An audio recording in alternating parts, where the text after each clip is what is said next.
রমজান মাসে কবরের আযাব বন্ধ থাকে, এটা কি সঠিক কথা? এটা বহুল প্রচলিত একটি ভুল কথা। আমাদের সমাজে ব্যাপকভাবে প্রচলিত আছে, রমজান মাসে কেউ যদি মারা যায় তাহলে তার আর কবরের আযাব হয় না। আল্লাহ তাআলা আমাদের সবাইকে কবরের আযাব থেকে হেফাজতে রাখুন। কবরের আযাব থেকে বাঁচার জন্য হাদিস সম্মত কিছু আমল আছে, যেমন সূরা মুলক রাতে তেলাওয়াত করলে কবরের ফিতনা থেকে আল্লাহ তাআলা রক্ষা করেন। পুরো রাতের ভিতরে কেউ সূরা মুলক পড়ে, নিয়মিত অভ্যাস আছে, মাঝে মধ্যে ছুটতেই পারে, এই আমলটা যদি কেউ করে নিয়মিত, ইনশাআল্লাহ আল্লাহ তাআলা তাকে কবরের ফিতনা থেকে রক্ষা করবেন, হাদিসে সাব্যস্ত আছে। নাম্বার 2, নবী করিম সাল্লাল্লাহু আলাইহি ওয়াসাল্লাম শেষ বৈঠকে আত্তাহিয়াত এবং দুরুদের পর দোয়া মাসুরা যখন পড়ি আমরা, তখন তিনি 4টা বিষয় থেকে পানা চাইতেন। এটা দোয়া মাসুরার জায়গাতে আল্লাহুম্মা ইন্নী যালামতু নাফসি পড়েন, পাশাপাশি এটা অথবা কখনো এটার বদলে এটা আপনি পড়তে পারেন। দোয়াটা হলো আল্লাহুম্মা ইন্নী আউযু বিকা মিন আযাবি জাহান্নাম ওয়া মিন আযাবিল কবর ওয়া আউযু বিকা মিন ফিতনাতিল মাহইয়া ওয়াল মামাত ওয়া আউযু বিকা মিন শাররি ফিতনাতিল মাসিহিদ দাজ্জাল। এই যে এখানে জাহান্নাম থেকে এবং কবরের আযাব থেকে পানা চাওয়া হয়েছে। অতএব শেষ বৈঠকে আল্লাহর কাছে দোয়া করেন। আর বিশেষ করে কবরের আযাব যেসব বিষয়ে হয়, যেমন চগলখুরি করে বেড়ানো, পেশাব থেকে ভালো করে পবিত্র না হওয়া, এগুলো কবরের আযাবের সুনির্দিষ্ট কারণ হাদিসে এগুলোকে চিহ্নিত করা হয়েছে।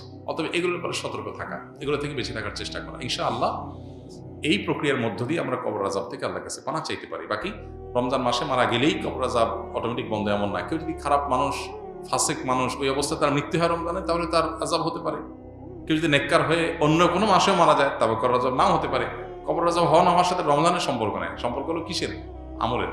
কবর আযাব না হওয়ার বন্দোবস্ত দুনিয়া থেকে আপনি করে গেলেন কিনা, এটার সাথে সম্পর্ক। সালাম দিলে 90 নেকি এবং উত্তর দিলে 10 নেকি, কথাটা সহি কিনা? এটাও বহুল প্রচলিত একটি গায়রে সহি কথা। সালাম দিলে 90 নেকি, সালামের উত্তর দিলে 10 নেকি, এরকম এইভাবে কোনো হাদিসে বিশুদ্ধভাবে সাব্যস্ত হয়।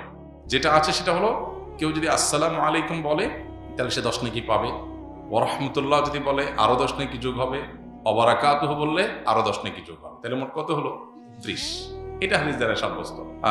দিলে 90 আর নিলে 10, এটা কোনো বিশুদ্ধ হাদিস দ্বারা সাব্যস্ত না। তবে হ্যাঁ, এটা ঠিক যে সালাম নেওয়ার চাইতে সালাম যিনি দিচ্ছেন তার সওয়াব বেশি হবে, কারণ তিনি ভালো কাজের সূচনা করেছেন। আবার আরেকটা ইম্পর্টেন্ট কথা হলো, সালাম দেওয়াটা সুন্নত, নেওয়াটা ওয়াজিব।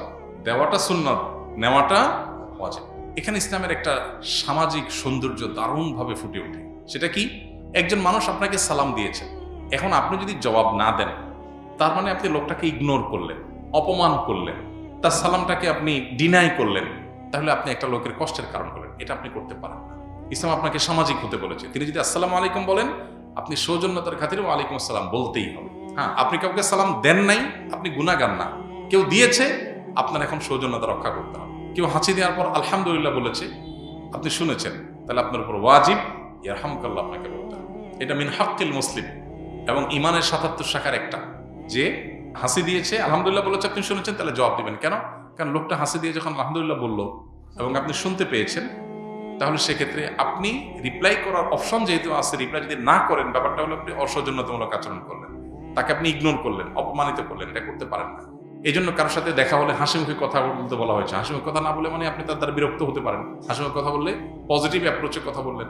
ইসলামের যে সামাজিক সৌন্দর্য আছে, এখনকার পৃথিবীর মানুষ ভদ্র হয়েছে কয়দিন আগে, কয় বছর আগে। ইসলাম 1450 বছর আগে এগুলো শিখেছে আমাদেরকে।